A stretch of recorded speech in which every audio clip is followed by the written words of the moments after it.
Ito, yung mga good driver, pag nasa fast lane ka at inilawan mo, tatabi agad yan. Good job.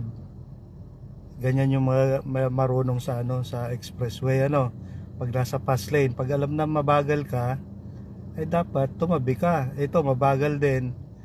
Once na inilawan mo, lipat ulit Pero pag ganito naman yung isa pa, kamote rin ay kahit anong gawin mo dyan, ilawan mo ng ilawan, kahit siguro businahan mo yan, hindi yan tatabi, wala yung pake. Ayan, kaya pag ganyan, ikaw na lang yung mag-a-adjust kahit na anong gawin mo karaniwan dyan yung mga jeep. Siguro yung iba minsan lang makapunta Manila, pag nakatakbo ng 80 ay mabilis na yon, nandun sa fast lane, walang lipatan talaga. Kahit na anong mangyari, hindi lilipat. Kaya pag ganyan ang nakita mo, ikaw na lang yung mag-a-adjust.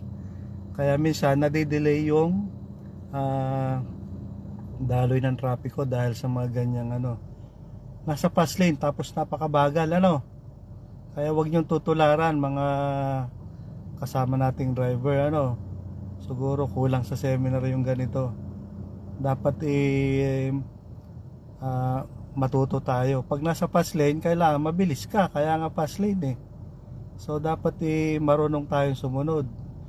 Kaya yan, ikaw na lang magbibigay ng pasensya.